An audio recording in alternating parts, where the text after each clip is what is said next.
সুপ্রিয় শিক্ষার্থী বন্ধুরা, তাদের আমি চ্যানেলের পক্ষ থেকে সকলকে স্বাগতম। যারা আমার চ্যানেলটি সাবস্ক্রাইব করেন, চ্যানেলটি সাবস্ক্রাইব করে দাও। নবম শ্রেণীর শিক্ষার্থীরা, তোমাদের ষান্মাসিক সামষ্টিক মূল্যায়নের জীবন ও জীবিকা বিষয়ের সাজেশন দেখার জন্য আজকে ভিডিওতে হাজির হলাম এবং বিগত সালে যে প্রশ্নগুলো হয়েছে সেগুলো দেখার চেষ্টা করবো আজকে ভিডিওতে। এবং যে প্রশ্নগুলো তোমাদের জন্য খুবই গুরুত্বপূর্ণ, যেগুলো আসতে পারে, এরকম প্রশ্নগুলো আজকে দেখার চেষ্টা করবো। আশা করছি এখান থেকে সাজেশন নিলে তোমরা খুব ভালো একটা প্রস্তুতি নিতে পারবে। নবম শ্রেণীর শিক্ষার্থীরা, তোমরা খেয়াল করো, তোমাদের যেই জীবন জীবিকা বিষয়টির বই রয়েছে, বইয়ের 1 থেকে 90 পৃষ্ঠা পর্যন্ত তোমাদের এই সিলেবাস, তার মানে পুরো বইটি তোমাদের এই ষান্মাসিক সামষ্টিক মূল্যায়নের জন্য পড়তে হবে। এখান থেকে তোমরা যদি খেয়াল করো, আমরা বই থেকে দেখানোর আগে তোমাদেরকে দেখাই যে তোমাদের বিগত সালে যে প্রশ্নগুলো এসেছে সপ্তম শ্রেণীর শিক্ষার্থীদের জীবন জীবিকা বিষয়ে, যেহেতু বইটা একই, বইয়ের কোনো প্যাটার্নে চেঞ্জ নাই তেমন, তো তোমরা এই প্রশ্নগুলো খুব ভালোভাবে দেখে নিতে পারো, তাহলে তোমার ধারণা হবে যে প্রশ্নগুলো কিরকম হয়। তো এর আগে আমরা তোমাদেরকে অষ্টম শ্রেণীর, আচ্ছা সপ্তম শ্রেণীটি দেখে নেই। সপ্তম শ্রেণীর হচ্ছে তোমার মূল্যায়নের প্রথম দিন কি কাজ ছিল, এলাকা ভিত্তিক সামাজিক সমস্যার সমাধান খুঁজে এবং হেলথ ক্যাম্প প্রস্তুতি নেই। তার মানে তোমার এলাকায় কি কি সামাজিক সমস্যা রয়েছে সেগুলো সমাধান খুঁজবে এবং হেলথ ক্যাম্পে প্রস্তুতি নেবে। তার মানে তোমার এলাকায় যে সমস্যা থাকবে সেই সমস্যা তোমার বের করতে হবে এবং সেই সমস্যার আলোকে সমস্যার সমাধান তুমি কিভাবে করতে পারো। ধরো তুমি একটা সমস্যা খুঁজে বের করছো, যে বিদ্যালয়ের একটা সমস্যা, বিদ্যালয়ের মাঠে হচ্ছে পর্যাপ্ত পরিমাণে গাছ নেই, এটা তোমার একটা সমস্যা পেয়েছে। এর সমস্যার সমাধান কি? পর্যাপ্ত পরিমাণে গাছ লাগালে সমস্যার সমাধান হয়ে যাবে। আমি জাস্ট তোমাকে উদাহরণ দিচ্ছি যে অ্যান্সারগুলো কিরকম হতে পারে। তারপরে এই অ্যান্সারগুলো কিন্তু আমাদের চ্যানেলে দেওয়া আছে, ক্লাস 7-এর যেই প্লেলিস্ট রয়েছে সেখানে তোমরা পেয়ে যাবে। নবম শ্রেণীর শিক্ষার্থীরা, তোমরা মাথা ঘামাবে না যে তোমাদেরকে আমি এইটা দেখাচ্ছি কেন। তোমরা জাস্ট প্রশ্নের ধারণা নাও, প্রশ্নগুলো কিরকম হতে পারে, তোমরা কিভাবে প্রস্তুতি নিবে সেই জন্য আসলে দেখানো এটা। তারপর তোমাদের হেলথ ক্যাম্পে প্রস্তুতি নিতে পারো কিভাবে, যে হেলথ ক্যাম্পে আসলে ক্যাম্প সাজানো, সমস্যা খুঁজি, সমস্যা সমাধান বের করি, পোস্টার উপস্থাপন করা, কেয়ার গিভিং স্কিল কি কি রয়েছে, স্কিল কোর্সের ব্যক্তিগত পরিচর্যা থেকে একটি এবং স্বাস্থ্য পরিচর্যা থেকে একটি কাজের ভূমিকা অভিনয় কিভাবে আমরা করতে পারি।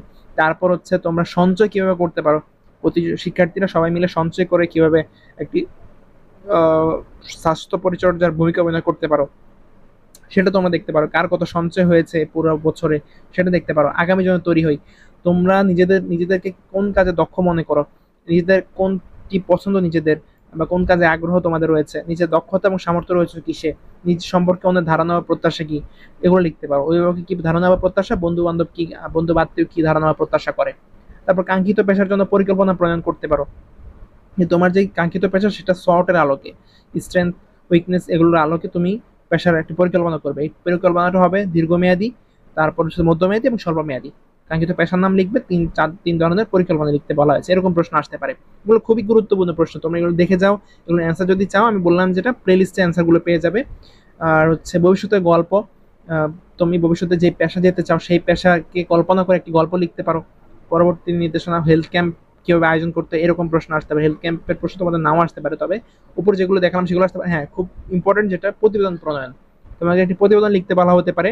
এই পুরো কার্যক্রম তুমি কিভাবে করেছো, যে এলাকায় কি কি সমস্যা তুমি খুঁজে বের করেছো, সেগুলো সমাধান কি ছিল, এখানে এই সমস্যা সমাধান করলে কারা সুবিধা প্রাপ্ত হবে, কিভাবে সুবিধা প্রাপ্ত হবে, কাজ পরিচালনা তোমার কি কি চ্যালেঞ্জ ছিল, এটা সবসময় খেয়াল রাখবে। এরকম প্রশ্ন আসবে, ঠিক আছে? এরকম প্রশ্ন আসার সম্ভাবনা বেশি যে কোনো মূল্যায়নে, এই বিষয় না, যে কোনো মূল্যায়নে, যে এই কাজটা তোমরা করলে কারা সুবিধা প্রাপ্ত হবে, কিভাবে সুবিধা প্রাপ্ত হবে, তোমার এই কাজ পরিচালনা কি কি চ্যালেঞ্জ ছিল, চ্যালেঞ্জ মোকাবেলা তুমি কি করবে, তারপর তোমার এই কার্যক্রমে সবল দিক কোনগুলো, দুর্বল দিক কোনগুলো, দুর্বলতা মোকাবেলায় তুমি কি কি করতে পারো, তারপর এই সংক্রান্ত বিষয়গুলো উল্লেখ করে একটি অনুভূতিমূলক প্রতিবেদন লিখতে হবে। এরকম প্রশ্নই আসছে।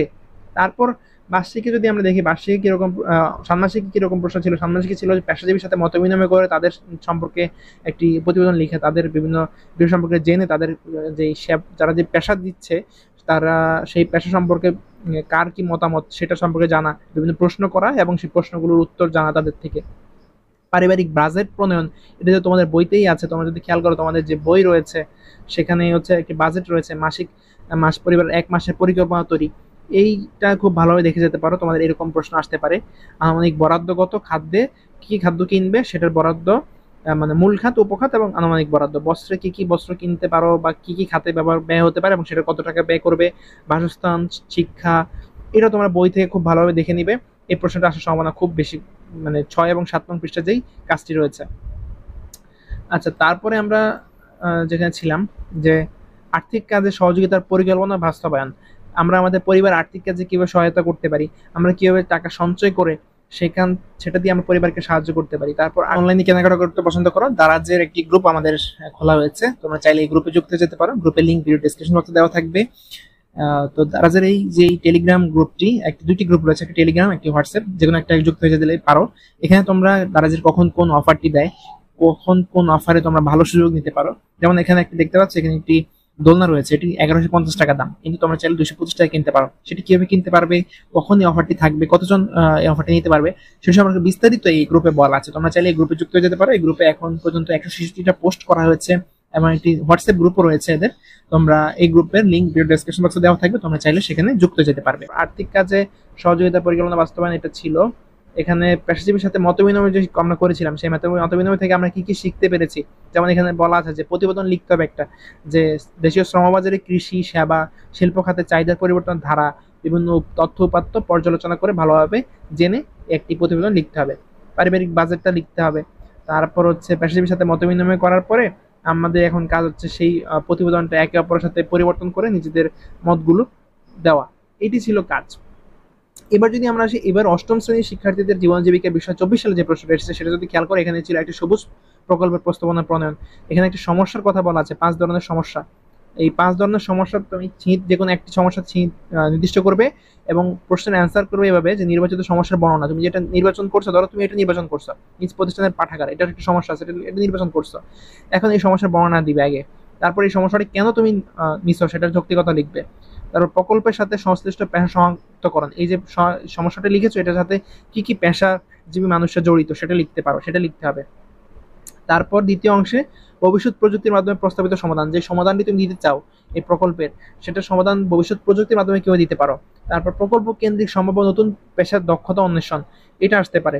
তারপর ইতিবাচক এবং ঝুঁকিপূর্ণ দিক, তারপর উক্ত পেশায় কি কি দক্ষতা প্রয়োজন হতে পারে, এরকম প্রশ্ন। তারপর হচ্ছে পরিবেশ সাথে উপর প্রকল্পটির প্রভাব নির্ণয়, টেকসই এবং দূষণমুক্ত পরিবেশ নিশ্চিত করতে নির্বাচিত প্রকল্পের ভূমিকা উল্লেখ করতে হবে।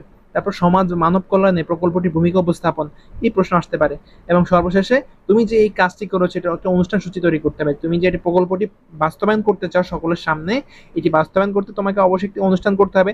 সেই অনুষ্ঠান ইভেন্ট কি তুমি আয়োজন করতে পারো, সেই অনুষ্ঠান সূচি তোমাদেরকে লিখতে হবে। এই ছিল অষ্টম শ্রেণীর জীবন জীবিকা বিষয়ের এবারের প্রশ্ন। তোমাদেরও এই ধারণা দিলাম যে কি কি প্রশ্ন আসতে পারে। এবার আমরা বই থেকে একটু দেখি যে আমি যেটি বললাম, আর্থিক ভাবনা থেকে একটি বাজেট প্রণয়ন করতে দিতে পারে, পরিবারের বাজেট। তারপর হচ্ছে জমি জমার, এখান থেকে সরাসরি কোনো প্রশ্ন আসবে না। তারপরে তোমরা এগুলো দেখে যেতে পারো, জমি জমার দাগ নং, মৌজা নং, পরগনা নং, এগুলো কোথায় কোনটা থাকে, সিএস খতিয়ান কি, আরএস খতিয়ান কি, এগুলো দেখে যেতে পারো। তারপর জমি ক্রয়ের পর যা যা করণীয়, এগুলো দেখে নিতে পারো। তারপর হচ্ছে তোমার পরিবার একটা জমি কিনছে, সে জমি ক্রয়ের কি কি তারপর করণীয় কি সেটা জানতে পারো। জাতীয় সঞ্চয় অধিদপ্তরের সঞ্চয় কিভাবে করা যায় এবং ন্যূনতম কত টাকা বিনিয়োগ করা যায়, প্রাপ্ত মুনাফার পরিমাণ কত, বিদ্যমান কোনো ঝুঁকি আছে কিনা, ঝুঁকি থাকলে সে ঝুঁকি লিখবে, কারা কারা সেটাতে অংশগ্রহণ করতে পারে। এরকম প্রশ্ন আসতে পারে এবং আসা খুব স্বাভাবিক। তবে বিনিয়োগের পরিস্থিতি, তুমি কোথায় বিনিয়োগ করলে তুমি লাভবান হবে, এটা তোমার থেকে জানতে চাওয়া হতে পারে। পারিবারিক বিনিয়োগের পরিকল্পনা বিভিন্ন ধাপসমূহ, এটা জানতে চাওয়া হতে পারে। এই যে পরিবারের বর্তমান আর্থিক অবস্থা বিশ্লেষণের চেকলিস্ট, এরকম একটা চেকলিস্ট দেওয়া হতে পারে তোমাকে, মানে এরকম প্রশ্ন আসতে দিতে পারে। বিনিয়োগের ফলাফল মূল্যায়ন, উদ্যোক্তা হিসেবে যাত্রা, তুমি উদ্যোক্তা হিসেবে এই সমাজের জন্য কি কি কাজ বা কি কোন ব্যবসার আইডিয়া নিতে পারো, যেহেতু তোমাদেরকে উদ্যোক্তা হিসেবে বইতে দেওয়া আছে। তোমার একটা সমস্যা থেকে যে সমস্যার আলোকে তোমার নতুন কি ব্যবসা চালু করতে পারো, সেই ব্যবসা নিয়ে তোমার যে কাজটি করবে সেটি আসলে তোমার আর্থিক চাহিদা নিরূপণ, কোন খাতে তোমার কত টাকা ব্যয় হবে, এরকম প্রশ্ন আসতে পারে। তোমরা এখান থেকে এটা দেখে যেতে পারো। ব্যবসা সম্ভাব্য আয়, তারপর ব্যয়ের একটা হিসাব, আয়ের ব্যয়ের একটা হিসাব দিতে হবে। তারপর হচ্ছে তোমার ছোট পরিসরে ব্যবসা শুরু এবং পর্যবেক্ষণ করা, ব্যবসা প্রতিষ্ঠানের নাম এবং সেই ব্যবসা প্রতিষ্ঠানের শুরুর তারিখ, এরকম একটা পারফরমেন্স মূল্যায়ন প্রতিবেদন তোমাকে তৈরি করতে দিতে পারে। তুমি একটা ব্যবসা প্রতিষ্ঠান চালু করেছো, সেই ব্যবসা প্রতিষ্ঠানের পারফরমেন্স মূল্যায়ন প্রতিবেদন তৈরি করো, এটা দিতে পারে পরীক্ষা প্রশ্নে। সামাজিক উদ্যোক্তা হিসেবে সমাজের কি কি সমস্যা আছে, এই প্রশ্নটা আসার সম্ভাবনা সবচেয়ে বেশি। এটা দেখো এখানে যে ছবিগুলো আছে, যেমন বায়ু দূষণ, তারপর হচ্ছে শ্রমিকরা কাজ করছে, মহিলা শ্রমিকরা, বিদ্যালয়ের পানিতে নলকূপে অজরে পানি পড়ছে, পানি নষ্ট হচ্ছে, তারপর রাস্তাঘাট নষ্ট হয়ে যাচ্ছে, এই যে সমস্যাগুলো আছে, এগুলো সমস্যার সমাধানে তুমি কি কি উদ্ভাবনী বিনিয়োগ করতে পারো, তুমি কি ধরনের ধারণা নিয়ে এখানে এই জায়গায় ব্যবসা করতে পারো, বিজনেস করে ফেলতে পারো, এটা নিয়ে তোমাকে প্রশ্ন করতে পারে। সমাজের সমস্যা চিহ্নিতকরণ, ওকে, মানে এই সমস্যাগুলোর সমাধান কি হতে পারে, তো তোমার এলাকায় কি কি সমস্যা আছে, এর সমাধান কি হবে। এটা খুবই গুরুত্বপূর্ণ যে সমস্যা সমাধান এবং সমস্যা সমাধানের কার্যকর উপায়। এটি কার্যকর সমাধান বলে ভাবছি কেন, মানে এটাই কার্যকর কেন তোমার কাছে মনে হয়েছে। তারপর কিভাবে প্রস্তাবিত সমাধান অন্যান্য সমাধান থেকে আলাদা, এই প্রশ্নটা দেখে যেতে পারো, এটাও গুরুত্বপূর্ণ তোমাদের এই পরীক্ষার জন্য। তারপর তহবিল সংগ্রহ, কিভাবে আমরা তহবিল সংগ্রহ করতে পারি এবং কারা কারা এই তহবিলের সহায়তা করতে পারে তহবিল প্রণয়নে।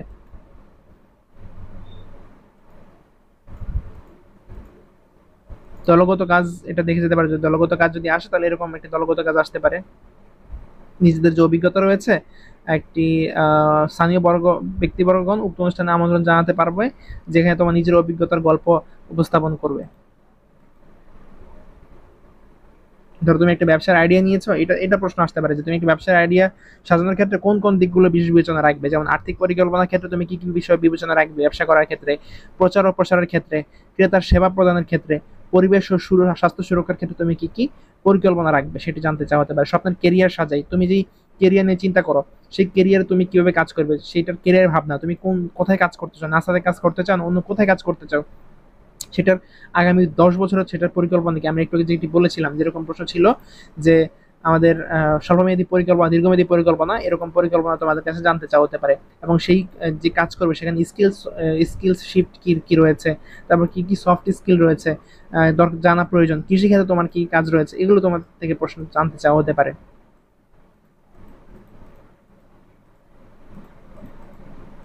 তারপর তুমি যে কাজটি করবে সেটা কি কি ঝুঁকি রয়েছে এবং ঝুঁকি মোকাবেলা কি কি পদক্ষেপ তুমি নিতে পারবে। তারপর এখান থেকে দেখো, আগামীতে আমাদের জন্য কৃষি, সেবা ও শিল্প খাতে অবক্ষমান 15টি পেশার নাম। কৃষি খাতে কি কি সেবা রয়েছে, সেবা খাতে কি কি পেশা রয়েছে, শিল্প খাতে কি কি পেশা রয়েছে, সেগুলো লিখতে পারো এবং সেগুলোর সম্ভাবনা কতটুকু, সেখানে কি কি ঝুঁকি রয়েছে, ঝুঁকি মোকাবেলা তুমি কি কি করবে, এরকম প্রশ্নই আসতে পারে। আশা করি শিক্ষার্থী বন্ধুরা বুঝতে পেরেছো। ভিডিওটি ভালো লাগলে বেশি বেশি বন্ধুদের শেয়ার করে দাও, যাতে তোমার বন্ধুরা দেখে উপকৃত হতে পারে। কে কোন জেলা, কে কোন স্কুল থেকে ভিডিও দেখছে চাইলে কমেন্ট সেকশনে জানাতে পারো। আসসালামু আলাইকুম।